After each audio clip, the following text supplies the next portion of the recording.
তো চলুন রান্নাটা শুরু করি। তো দেখুন এখানে আমি আগের থেকে কড়াইতে তেল দিয়ে দিয়েছি পাঁচফোড়ন, সোমবারা পাঁচফোড়ন নিয়েছি।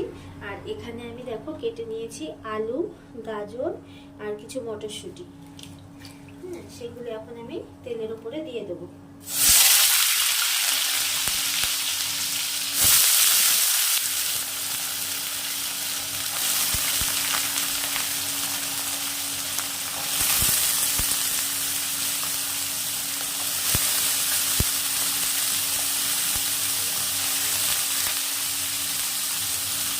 এই সবজিতে অনেক রকম সবজি দেওয়া যায়। আমি এখানে আলু, গাজর, মটরশুঁটি, বেগুন দিয়েছি। আপনারা চাইলে এর মধ্যে শিমও দিতে পারেন। আমার কাছে বর্তমানে এখন শিমটা নেই, তাই আমি দিতে পারছি না।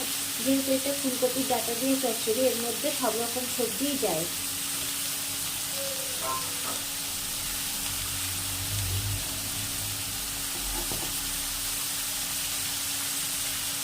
তো এর মধ্যে আমি পরিমাণ মতো স্বাদ মতো লবণ দিয়ে দেবো।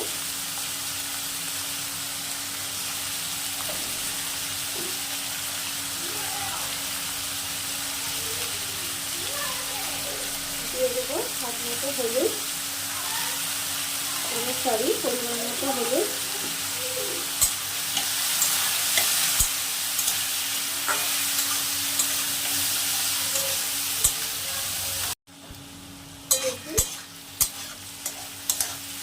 একটু ভাজা ভাজা হয়ে গেছে। এখানে আমি সেই কপির ডাঁটাগুলো কেটে একটু ভাগ দিয়ে নিয়েছি, সেগুলো এখন এর মধ্যে দিয়ে দেবো।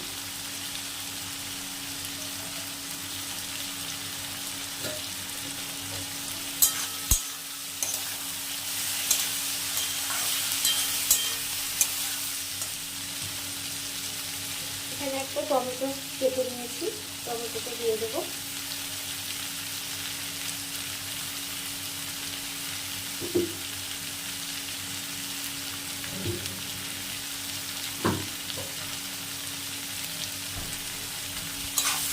আবার একটু নেড়ে নেবো।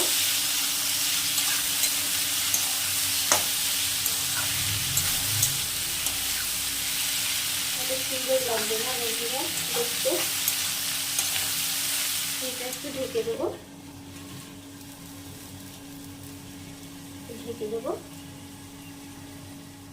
দেখুন বন্ধুরা ঢাকনাটা সরিয়ে দেবো। দেখুন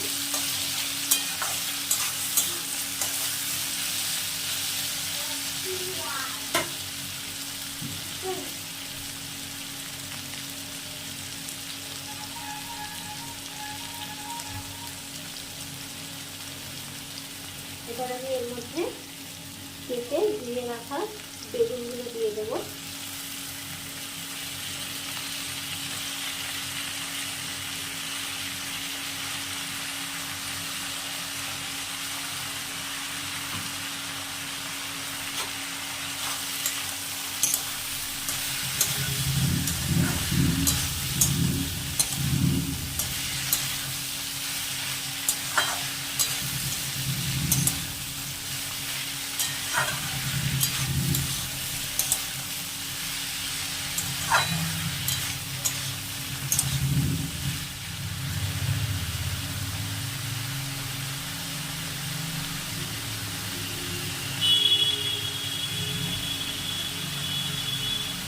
দিয়ে দেবো একটু কাশ্মীরি গুঁড়ো লঙ্কা সামান্য,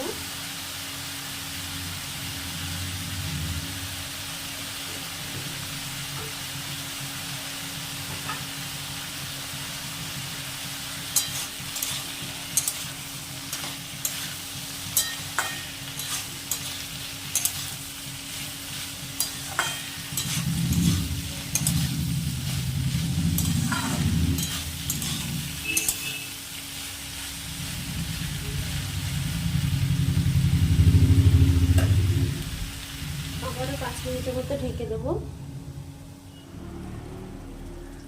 তো এই দেখেন বন্ধুরা ঢাকনাটা সরিয়ে আবার নেড়ে নেবো।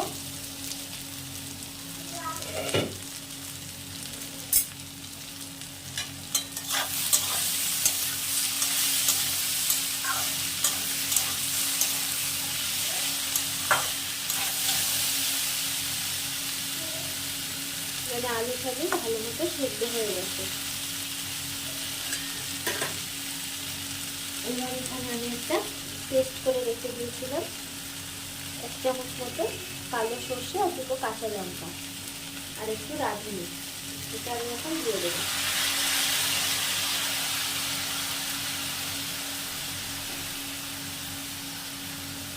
এটা দিয়ে একটু জল দিয়ে দেবো।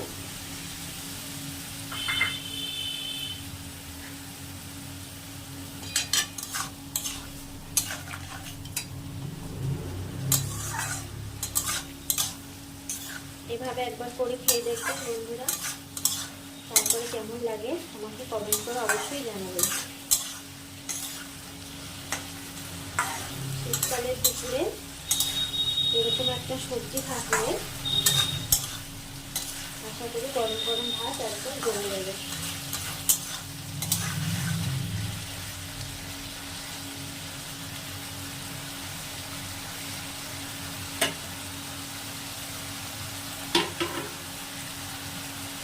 আমি আবার একটু ঢেকে দেবো 5 মিনিটের মতো। তো দেখেন বন্ধুরা,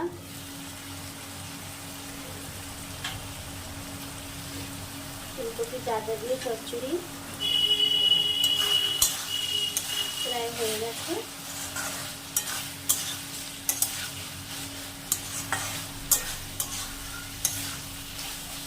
আপনাদের দেখিয়ে দিচ্ছি, দেখুন আলু সিদ্ধ হয়ে গেছে, ডাঁটা গাজর সব সিদ্ধ হয়ে গেছে।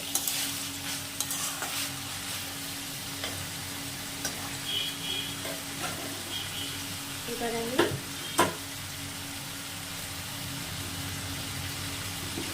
চচ্চড়িটা আরও সাজানোর জন্য চিনি মিষ্টিটা দিতেই হবে, নাহলে এসবে স্বাদ আসবে না।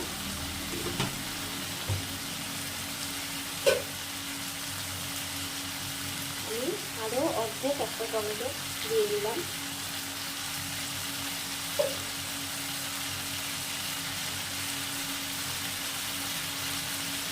দিয়ে দিলাম একটু ধনেপাতা। ধনেপাতাটা ফ্রিজে ছিল, এর জন্য এমন হয়ে গেছে।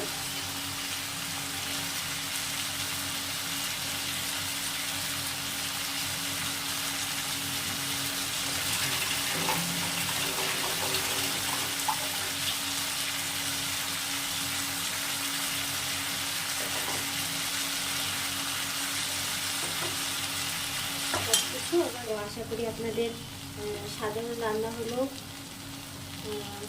ভালো লাগবে। তো আমি নামিয়ে আপনাদের সার্ভ করে দেখাচ্ছি।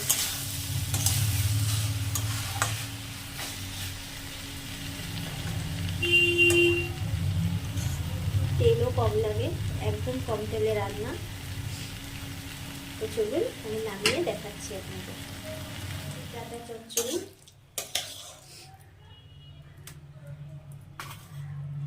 একদম রেডি।